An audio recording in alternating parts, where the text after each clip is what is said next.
የመድኃኔዓለምን መታሰቢያ ያደረገ ግን በመንግስተ ሰማያት ባለሟልነትን ያገኛል። ከደመናውም ውስጥ የሚያስፈራና ብርሃንን የተጎናጸፈ ሕፃን ወጣ ይለናል። ሕፃኑንም ተቀበለው፣ አንገት ለአንገትም ተቃቅፈው ተሳሳሙ ይለናል። ማናማ በዚያ ጊዜ ፍርሃትና መንቀጥቀጥ ያዘኝ፣ እንደ ሰምም ቀለጥኩ።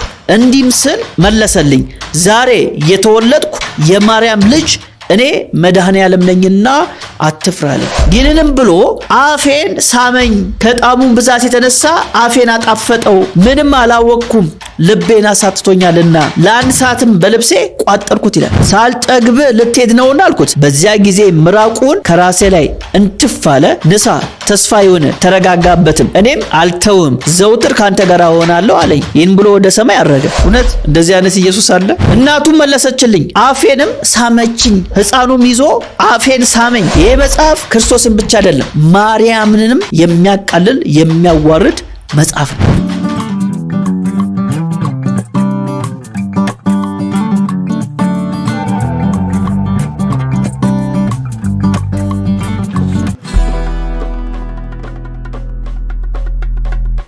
ከእግዚአብሔር ከአባታችን ከጌታም ከኢየሱስ ክርስቶስ ጸጋ፣ ሰላም፣ ምሕረት ይብዛላችሁ። ከገድላት አንደበት የተሰኘው መርሃ ግብራችን ነው ጀምረናል። በዚህ መርሃ ግብራችን ላይ የተለያዩ ገድላቶች የሚናገሩትን ሐሳቦችን ወደ እናንተ እናደርስበት መርሃ ግብራችን ነው። በተለይም በኦርቶዶክስ ተዋሕዶ ቤተክርስቲያን ውስጥ ያሉ አዋልድ መጻሕፍቶች የሚባሉ አሉ። እነዚህ አዋልድ መጻሕፍቶች ገድላቶች፣ ድርሳናቶች፣ ተአምራቶች ናቸው። ስለዚህ ዛሬ ላይ የምናየው በተለይም ከዚህ በፊትም በተወሰነ መንገድ አንስቼላችኋለሁ ኢየሱስ ክርስቶስን እነዚህ አዋልድ መጻሕፍቶች እንዴት ነው የሱ አእምሮ ላይ የሚስሉት የሚለውን ሐሳብ ለማሳየት ሞክራለሁ። በተለይም ጌታ ኢየሱስ ክርስቶስን ሕፃን ልጅ አድርጎ የማሳየት አሁንም ልክ እንደ ልጅ እንደሆነ የማሳየት አባዜ ያለባቸውና ሌሎቹ ደግሞ ጻድቃን ሰማዕታት የሚባሉትን ወይም ደግሞ ድንግል ማርያም ደግሞ በጣም ከፍ አድርገው ከጌታችን ከኢየሱስ ክርስቶስ የላቁ አድርጎ ሰዎች እንዲያስቡ አእምሯቸው ውስጥ እንደዚህ አይነት ፒክቸር እንዲኖር የማድረግ ዝንባሌ ያላቸው እነዚህ መጻሕፍቶች። ስለዚህ ዛሬ በጣም በተወሰነ ደረጃ ከመባጽዮን የተወሰነ ሐሳቦችን አነሳላችኋለሁ። ከገድለ መባጽዮን ላይ እንግዲህ በጣም አስቸጋሪ የሆኑ ከክርስትና ትምህርት አንጻር ስናያቸው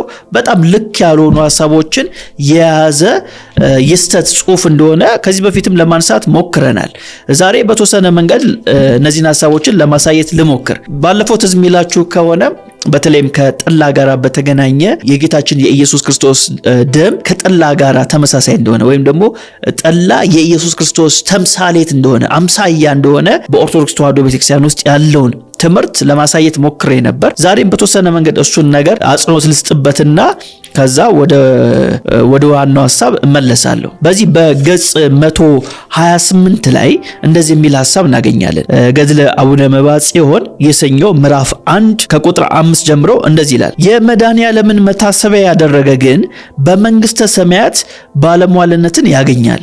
በየወሩም 5000 ነፍሳትን ከደይን ያወጣል ወይም ከሲኦል ያወጣል። በየሳምንቱ አርብም ስለ ስቅለቱ 340 ይሰጠዋል። የዕንቁ የወርቅ አክሊል የብርሃን ልብስ ይሰጠዋል ይላል።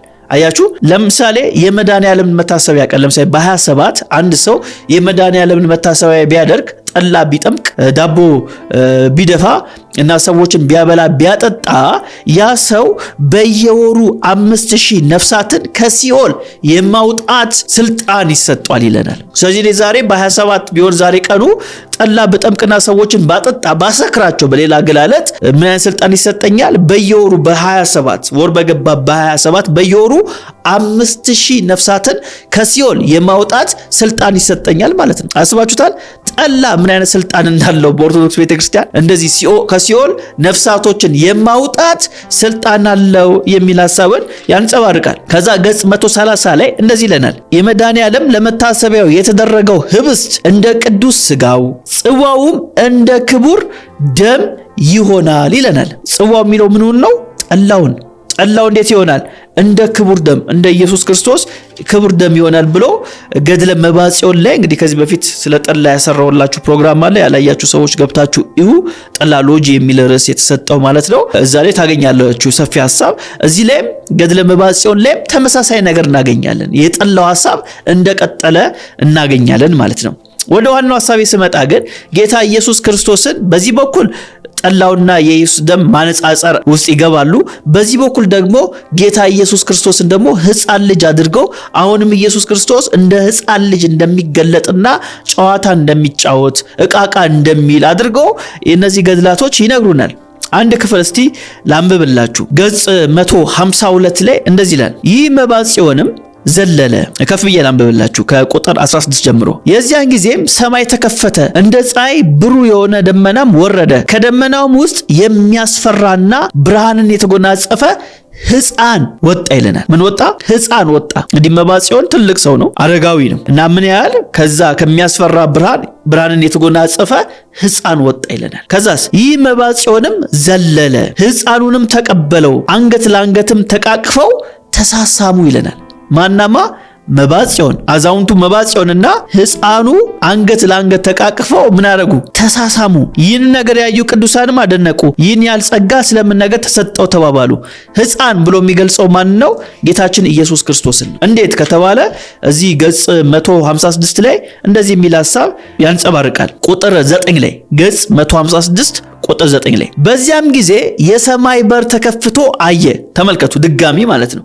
የሰማይ በር ተከፍቶ አየ፣ እንደ መብረቅ ያለ በትክክል ወረደ። ወደ እኔም ቀርቦ ሕፃን ሆነ፣ ባጠገቤም ተቀመጠ፣ አንገቴንም አቀፈኝ ይላል። ሕፃን ሆኖ ተቀመጠ፣ ከዛስ አንገቴን አቀፈኝ። በዚያ ጊዜ ፍርሃትና መንቀጥቀጥ ያዘኝ፣ እንደ ሰምም ቀለጥኩ። እንዲህም ስል መለሰልኝ፣ ዛሬ የተወለድኩ የማርያም ልጅ እኔ መድኃኔ ዓለም ነኝና አትፍራ አለኝ። ዛሬ የተወለድኩ መድኃኔ ዓለም ነኝና፣ በሌላ ገለጥ ኢየሱስ ነኝ እያለ ነው የሕፃን ልጅ።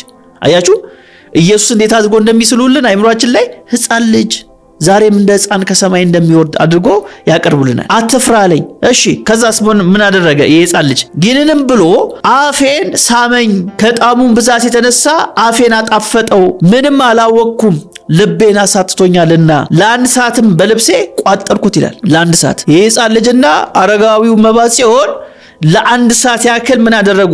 ተሳሳሙ። ከዛስ መባጽዮን አፌ ምን አለ? ጣፈጠኝ፣ ልቤ ምን አለ? ቀለጠብኝ። ከኔ ላይም ሊነሳ በወደደ ጊዜ ጌታዬ ሳልጠግብ የሚለው ምኑን ነው? መሳሳሙ። ሳልጠግብ ልትሄድ ነውና አልኩት። በዚያ ጊዜ ምራቁን ከራሴ ላይ እንትፍ አለ። ንሳ፣ ተስፋ ይሁን፣ ተረጋጋበትም። እኔም አልተውም፣ ዘውትር ካንተ ጋር እሆናለሁ አለኝ። ይህን ብሎ ወደ ሰማይ አረገ። ከዛ ምን አደረገ? ኢየሱስ መባጽዮን ላይ ተፋበት ይለናል። እውነት እንደዚህ አይነት ኢየሱስ አለ? ሐዋርያቶቹ የሰበኩት እንደዚህ አይነት ኢየሱስን ነው። ሕፃን ልጅ ሆኖ አሁን የሚመጣ ኢየሱስ ሐዋርያቶች ሰብከዋል። እኛ የምንጠብቀው በግርሞ የሚመጣው ኢየሱስን ነው እንጂ እንደ ሕፃን ልጅ የሚመጣ የአረጋዊ አንገትን እያቀፈ አፍላፍ የሚሳሰም ከዛ በኋላ ደግሞ ተነስቶ ምራቁን የሚተፋ ሰው ላይ ኢየሱስን አናቅም። እኔም ይላል የከበረ ምራቁ ያረፈበትን ልብስ ይዤ ቀረው፣ ስጋውና ደሙን ባልተቀበልኩ ጊዜ እሱን እልሳለሁ። ምኑን? ምራቁን እልሳለሁ። ምራቁ ያረፈበትን ልብስ እልሳለሁ፣ እሱም እንደ ቁርባን ይሆንልኛል። እንደምን? እንደ ቁርባን። እንግዲህ በኦርቶዶክስ ቤተክርስቲያን ቁርባን የሚባለው የኢየሱስ ክርስቶስ ስጋና ደም ነው ተብሎ ነው የሚታመነው። ስለዚህ እንደ ቁርባን ምኑ? ምራቁ ያረፈበትን ልብስ ይልሳል ይሄ ሰውዬ። ከዛ በኋላ እንደምን ይቆጠርለታል? እንደ ቁርባን ስጋና ደሙ እንደወሰደ እንደቆረበ፣ በሌላ አገላለጥ የዘላለም ሕይወትን እንደሚያገኝበት ተስፋ ያደርጋል ይሄ አረጋዊው መባጽዮን። ይሄ ብቻ አይደለም። ገጽ 160 ላይ ደግሞ እንደዚህ ይለናል። ቁጥር 25 ላይ እናቱም መለሰችልኝ። የማን እናት? የኢየሱስ እናት ማርያምን ማለት ነው። አፌንም ሳመችኝ። ሕፃኑም ይዞ አፌን ሳመኝ። ኢየሱስን ተመልከቱ፣ ሕፃኑ እያለ ነው የሚጠራው። ሕፃኑ እያለ ይጠራዋል። ከዛ ማርያምን ምን አደረገችው? መባጽዮንን አፉን ሳመችው። ሕፃኑም ደግሞ ድጋሚ ምን አደረገው? አፉን ሳመው። ይሄ መጽሐፍ ክርስቶስን ብቻ አይደለም ማርያምንም የሚያቃልል የሚያዋርድ መጽሐፍ ነው። ስለዚህ ኦርቶዶክሳውያን ገድላቶች፣ ድርሳናቶች ችግር አለባቸው ስንል ዝም ብለን አይደለም፣ ከመሬት ተነስተን አይደለም። እንደዚህ አይነት የሐሰት ትምህርት የክርስቶስን ክብር ዝቅ የሚያደርግ የጌታችን የኢየሱስ ክርስቶስ እናትን ማርያምን ዝቅ የሚያደርግ ጽሑፎችን ስለያዛችሁ ነው። ማርያም ማለት ማርያም እንደምትወዱ ማሳያ አይደለም።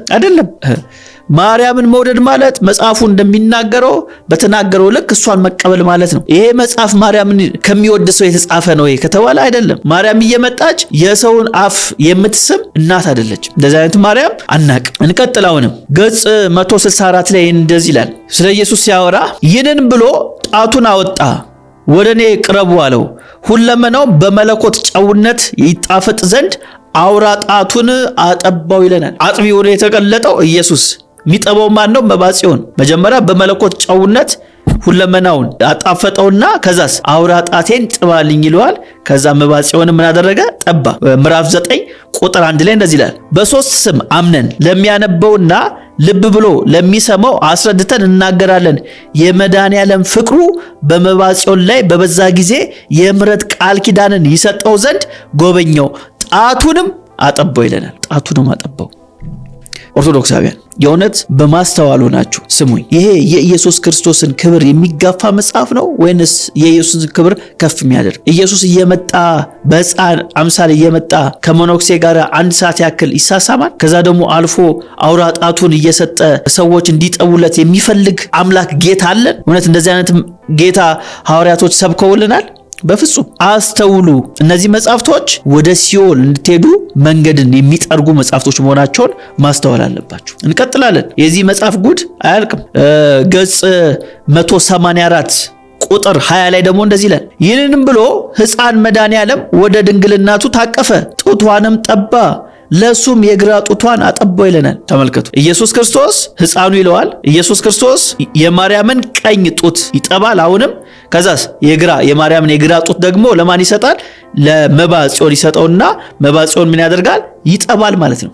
ስለዚህ ማርያም ሁለቱን ታጠባለች። በቀኝ ጡቷ ኢየሱስን፣ በግራ ጡቷ መባጽዮንን።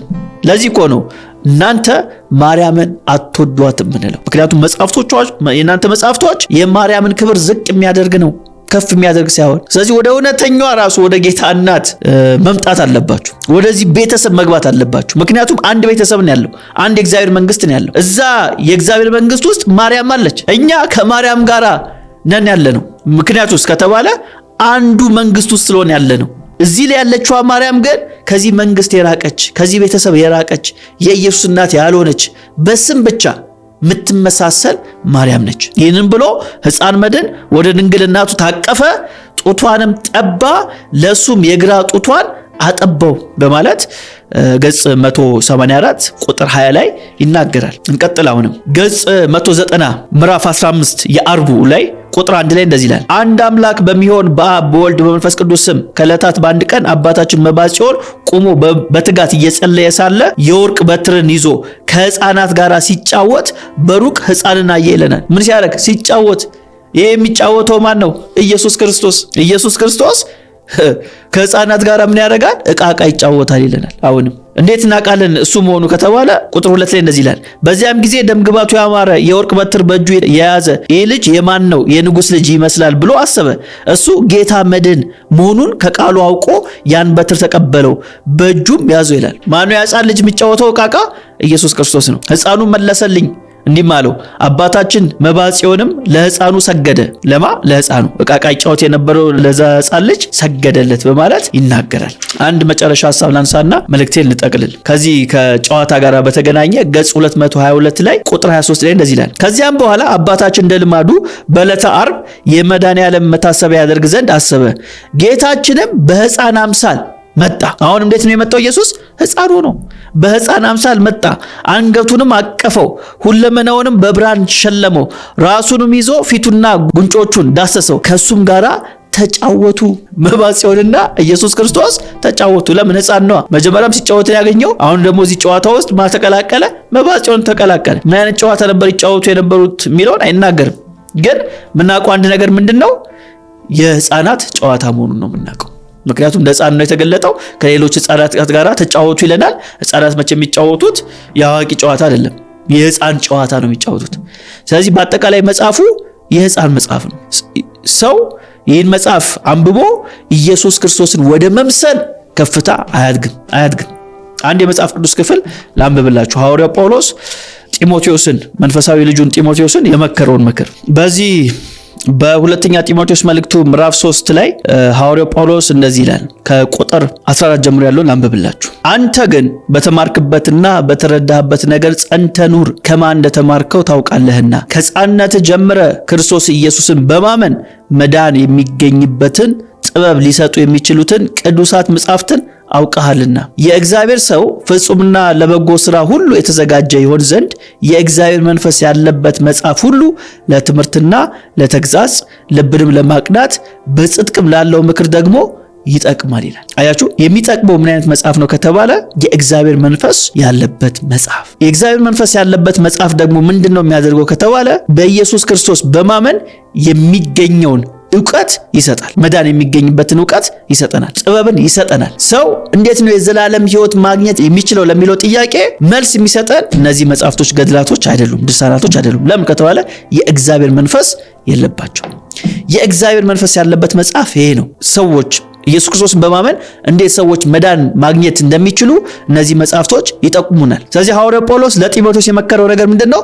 የብሉይ ኪዳን መጽሐፍቶችን አንብብ ነው። መዳን እንዴት ማግኘት ይችላል ለሚለው ጥያቄ መልስ ይሰጠዋል። ምን አይነት መልስ? ኢየሱስ ክርስቶስን በማመን እንደሆነ ይነግረዋል ነው። አሁን ደግሞ እኛ የአዲስ ኪዳን መጽሐፍቶች አሉን። የተብራራው መጽሐፍ አለን። የተብራራው ብሉይ ኪዳንን አብራርተው ነው የጻፉልን። ፍጻሜውን ነው የነገሩን ሐዋርያቶቹ። ስለዚህ እኛ ብሉይ ኪዳንም አለን፣ አዲስ ኪዳንም አለን። ይሄ የእግዚአብሔር መንፈስ ያለበት መጽሐፍ አለን። ስለዚህ ኦርቶዶክሳውያን እንደነዚህ መጽሐፍቶችን ማንበብ ትታችሁ ወደዚህ መጽሐፍ ትመጡ ዘንድ እንነግራችኋለን። ምክንያቱም አይነግረንም። ይሄ ስለ መዳን አይነግረንም። ቢነግረንም የሚነግረን የሐሰት ትምህርት ነው የሚነግረን። ለምሳሌ ቅድም እንዳነበብኩላችሁ ጠላውን የጠጣ ይድናል ይላል። ጠላ በመጠጣት ድነት አይገኝም። የሚገኘው ምንድነው? ስካር፣ መዋረድ፣ መውደቅ፣ ቱቦ ውስጥ መገኘት ነው የሚገኘው እንጂ መዳን አይገኝም። ቁስለት ነው የሚገኘው። አያችሁ እነዚህ መጽሐፍቶች አንደኛ ስለ ዘላለም ሕይወት ሊነግሩን አይችሉም። ከነገሩንም የሚነግሩን የዘላለም ሕይወት የሚገኝበት መንገድ ይሄ ሐዋርያቶቹ ከነገሩን ተቃራኒ የሆነውን መንገድ ነው የሚነግረን። ይሄ መጽሐፍ ግን መጽሐፍ ቅዱሳችን ግን የሚነግረን መዳን በጌታችን በኢየሱስ ክርስቶስ እንደሆነ እርሱን ያመነ የዘላለም ሕይወት አለው። የጌታን ስም የሚጠራ ሁሉ ይድናል። ስለዚህ ወደዚህ መጽሐፍ ትመጡ ዘንድ ዛሬም ጥሪያችንን እናቀርባለን። በሌላ መርሃ ግብር እስከምንገናኝ ድረስ የአብ ፍቅር፣ የወልድ ቸርነት፣ የመንፈስ ቅዱስ ኅብረት ከሁላችን ጋር ይሁን።